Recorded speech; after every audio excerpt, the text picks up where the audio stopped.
Hello everyone, welcome to Lily's kitchen. আজকে আমরা আপনাদের সাথে স্বাস্থ্যকর গাদাল পাতা দিয়ে ধোসার রেসিপি শেয়ার করব।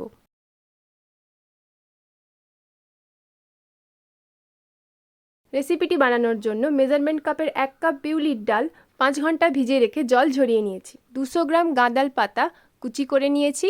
মেজারমেন্ট কাপের 2 কাপ আতপ চাল 5 ঘন্টা ভিজিয়ে জল ঝরিয়ে রেখেছি। ধোসার মশলা বানানোর জন্য 500 গ্রাম আলু সেদ্ধ করে ডুমো ডুমো করে কেটে নিয়েছি 1 কাপ কোরানো নারকেল, 2 টেবিল চামচ কারি পাতা, 1 টেবিল চামচ গোটা সর্ষে, 1 চা চামচ ধনে গুঁড়ো, 1 চা চামচ জিরে গুঁড়ো, হাফ চা চামচ লঙ্কা গুঁড়ো। এবার মিক্সিং জারে দিয়ে দিচ্ছি বিউলির ডাল, 1 কাপ আতপ চাল, হাফ কাপ জল। এবার চাল ও ডাল ভালোভাবে মিহি পেস্ট করে নেব। একটি বাটিতে ঢেলে নেব।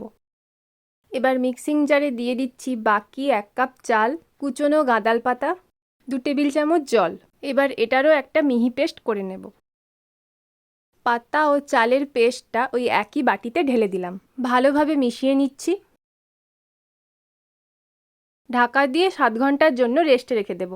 এবার একটি কড়াই গরম করে দিয়ে দিচ্ছি গোটা সর্ষে। ভালোভাবে ভেজে নেব।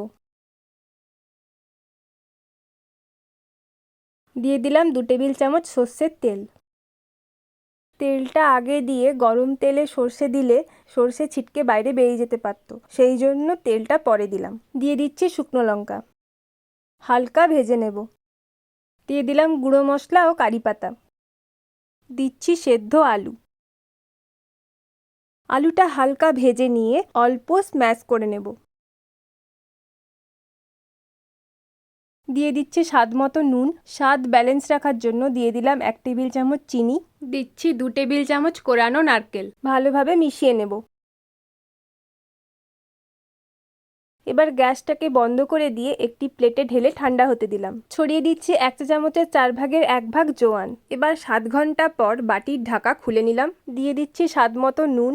ভালোভাবে মিশিয়ে নেব। এবার একটি বাটিতে নিয়ে নিচ্ছি অল্প গাওয়া ঘি। একটি কাঁচকলার বোটার সাহায্যে কিছুটা ঘি নিয়ে ফ্রাইং প্যান গরম করে প্যানের মধ্যে ভালোভাবে বুলিয়ে নেব।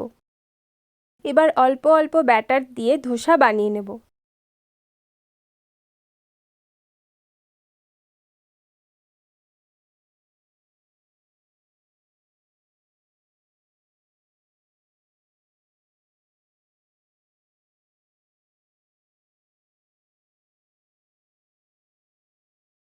উপর থেকে মাখিয়ে দিচ্ছি অল্প একটু ঘি।